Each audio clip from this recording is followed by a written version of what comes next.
Previously, a boy named Aqua and a girl named Ruby got reincarnated as the babies of the #1 celebrity, Ai Hoshino. Although several years later, she was brutally killed, and Aqua decides he is going to avenge his mother and kill the murderer with his own hands. Fast forward 10 years, and Aqua is now a teenager, and his revenge plan is now set in motion. Ruby began applying to auditions to become an idol. She passed the written application, and is now awaiting results from the interview phase. The day after finishing the interview for the idol selection contest, she told her friends about the audition, and believed that the company would choose her, and she would become an idol. Ruby's friends also praised her ability as she had a pretty face, good dancing, and questionable singing ability, although that could be improved on. Hearing these words of encouragement, Ruby resolves to become a top idol like her mother Ai and returns home. While she's walking home, she thought about her mother Ai, who was killed by a crazy stalker 10 years ago, and her memories of her past life. Serena was born into a poor family. She spent most of her life in the hospital as an ailing patient,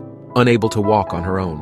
Despite all this, she has always admired Ai for her beauty and singing skills, and considers her her idol and source of happiness. Before dying in the hospital, she was thinking about Ai, and was eventually reborn as her child.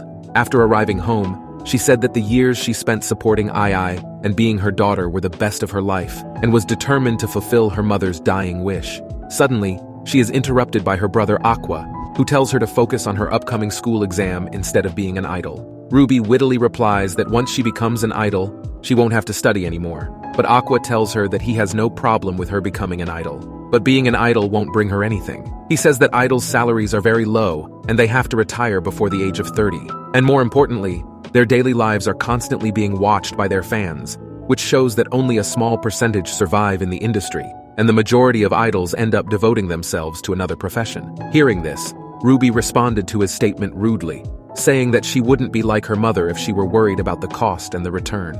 As Aqua goes to the director's house, Ruby reveals that her brother has changed after his mother's death and has become a dark man who doesn't have any joy in his life. She also revealed that after Ai's death, Strawberry Productions changed as Ichigo lost contact and Miyako took over the company. Due to this incident, B. Komachi also disbanded after 2 years, and Strawberry Productions no longer operates an idol division. The next day, Ruby asks Miyako to put together another idol group, but Miyako refuses her, saying that the dreams Ai showed them will never come true, because miracles like that happen only once. Miyako then asked about her recent audition results, and suddenly, Ruby gets a call from the agency, where the man informs her that she was not selected for the idol program, and that they are waiting for her application for next year. Very sad to hear this news, Ruby begins to cry that she cannot make her mother's dying wish come true. But Miyako comforts her by saying that nowadays there is a lot of politics involved, and people don't fairly judge the abilities of others.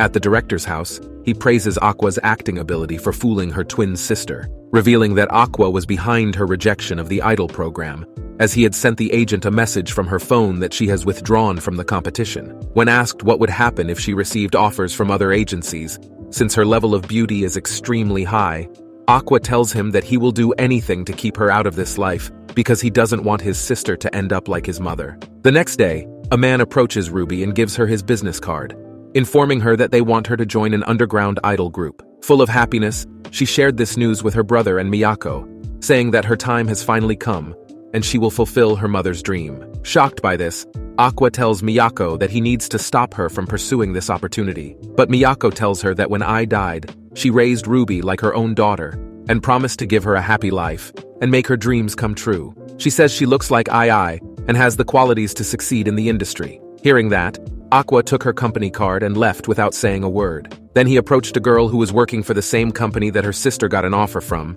and suggested she go to Strawberry Productions, Miyako's agency. Wanting to know more about the company, and whether it would be a good fit for, Aqua decided to offer her a job at Strawberry Productions, and asked for information about the current company she works for. The girl told him that she gets a small amount of money for appearing in all the concerts, and that she earns a commission by taking pictures with fans. But she has to pay for her clothes, makeup, and travel expenses, which means she only makes 100,000 yen a month or less. She also told him that the manager of the idol group has favorite girls, and promotes the ones he likes. Realizing that this job is not for her sister, Aqua decides to prevent her from joining the group, and asks for Miyako's help in this matter. The next day, as Ruby is getting ready for a day trip to the underground idol agency, Miyako asks about her intention to become an idol, since the industry she's going in has a lot of harsh men and can make her miserable. Ruby confirmed her intentions, saying that she has always wanted to be an idol just like her mother and that she will do anything to make her dream come true.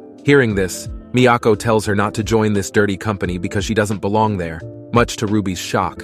Instead, she asked Ruby to join her at Strawberry Productions, where they would soon form a new idol group for the first time in over a decade. Surprised by this, Ruby happily accepts his offer and signs an exclusive contract with Strawberry Productions, stating that she is now theirs and that if she tries to approach any other company, she will be sued for that. Aqua then went to the director's house and saw his mother, who asked her to wake her son up for her. Tired of working all night, the director asked Aqua to edit the video for him, and he agreed. Aqua says that he's still in middle school and isn't able to get a full-time job yet, so the director decided to add him to her production team. When asked if her sister would eventually become an idol, Aqua gave a harsh answer. But the director joked that both siblings became entertainers.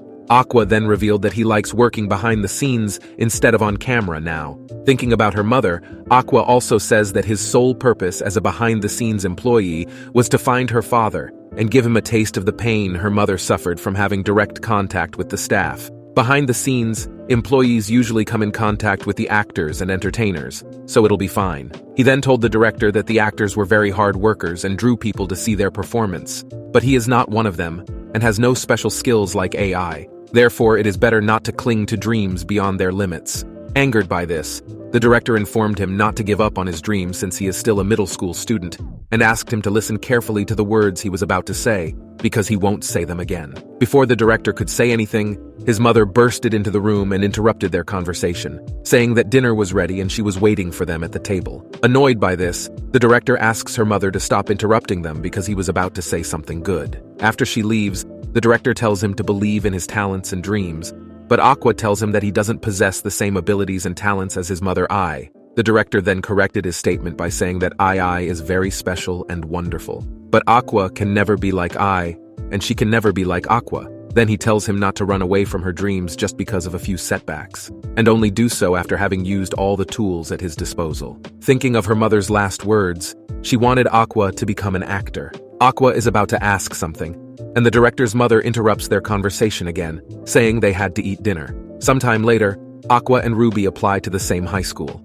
and while Ruby entered the performing arts department, Aqua entered the general education department. When they congratulated each other on entering Yoto High School, they were suddenly interrupted by a passing girl, who heard Ruby say Aqua's name loudly. When the girl asks about Aqua's identity, the girl tells him that she is Kana, the girl who starred with him in the movie. She thought Aqua called it quits from acting, but is happy to see him again. But Aqua says he applied for general education, to her shock. Afterward, Aqua leaves for Taishi's home, and Kana follows after him, insistent on catching up. Aqua invites her to Taishi's home, where they talk about what Aqua has been doing in the entertainment industry since they last met. During dinner, Kana asks Taishi for videos of Aqua's acting, but Aqua refuses, adamant that he has no acting talent. Taishi tells Kana that she will have to talk Aqua into acting again, so she offers Aqua an appearance in a project she is a part of and has unfilled roles, but he refuses. Kana explains that the project is I'll Go With Sweet Today, a drama based on a shoujo manga Aqua is familiar with, and that its producer is Masaya Kaburagi, with whom she has connection. In Aqua's inner monologue, he reveals that Ai left 3 cell phones when she died. One of them she used before she was pregnant. After 4 years of determining the phone's passcode, Aqua unlocked it and found contacts Ai had in the entertainment industry, one of them being Masaya. Aqua accepts Kana's offer and gets in touch with Masaya, who gives Aqua the role of the show's villain. Sometime afterward, Ruby is surprised and happy to learn that Aqua will appear in a TV drama, believing that he is upholding Ai's wish for them. She and Miyako watch the show, but are taken aback by its low production quality, especially with the acting. Later, Aqua meets with Kana, who explains that the show targets the female demographic as attractive men. They feature models they want to promote, regardless of their acting ability. But to ensure the show's quality, they cast Kana, a well-known actress, as its female lead. Not wanting to overshadow her co-stars, Kana forces herself to hold back her acting ability. Kana further explains that because the show's production is purely for sales,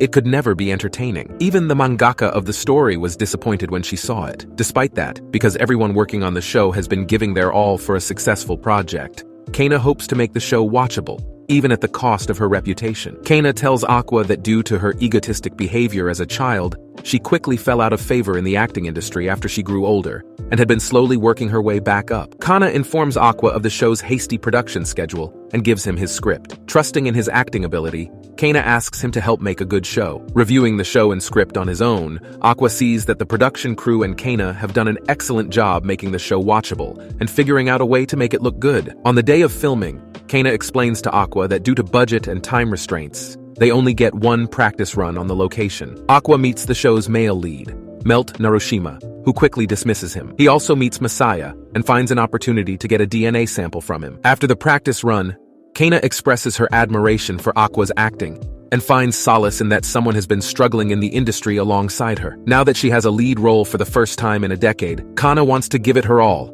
and is happy she is being recognized for her ability. Aqua shadows Messiah on a smoke break and overhears that he is taking advantage of Kana and has no intention of advancing her acting career. After collecting Messiah's cigarettes for saliva samples, Aqua, despite having got what he came for, decides to go all out with his acting. Aqua observes the set, planning to use it to create a perfect scene. As filming resumes, Kana reflects on her life. With her role as the show's heroine, she desires to make the show as good as possible and hopes to recreate the manga's most famous scene with her co-star. However, Melt's performance is hopelessly terrible to Kana's dismay. Aqua then appears and sets the scene's tone by taking advantage of the set's surroundings and aggravating Melt to get a good performance out of him. By ad-libbing the scene, Aqua can recapture the scene from the manga and allow Kana to act to her fullest. After the filming, Melt apologizes to Aqua for punching him, but Aqua reveals that he did what he did to ensure both actors could act their best. Meanwhile, the director finds the scene to be a good one, despite Aqua's interference. While filming the final scene, Kana realizes she has fallen for Aqua at the apartment of Yoriko Kichijuji, the mangaka of Sweet Today.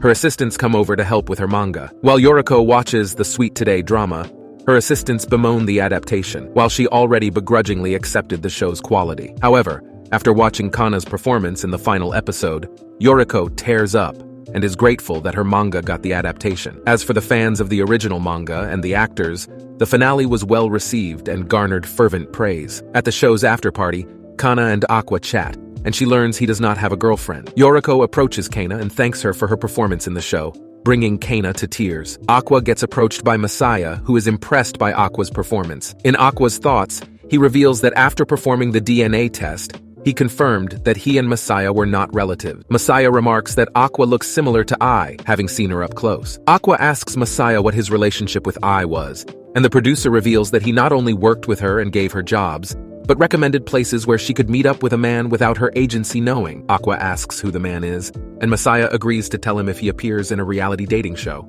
For their first day at Yodo High School, Aqua and Ruby attend the entrance ceremony, and are later formally introduced by Kana to the entertainment-filled environment they will be entering. Ruby nervously enters her class, and is amazed by the attractive people around her. She quickly befriends Minami Kotobuki, a graver model there. She introduces her to Aqua, who has seemingly not made friends with anyone yet. Ruby then tells him about Frill Shiranui, a popular and multi-talented entertainer in her class. Seeing her nearby, Aqua approaches Frill and asks her to be friends with Ruby. Frill recognizes Aqua from Sweet Today and Minami from a magazine cover. On the other hand, Ruby becomes self-conscious about the fact that she does not have an established place in the entertainment industry yet. Ruby pesters Miyako to make her an idol, fearing she will get bullied by her classmates for her lack of an entertainment career. However, Miyako has trouble putting the idol group together and finding members. Ruby tries recommending Minami, but Miyako guesses she is from another agency and refuses to get into trouble with them, preferring a freelancer to join them instead. Hearing this,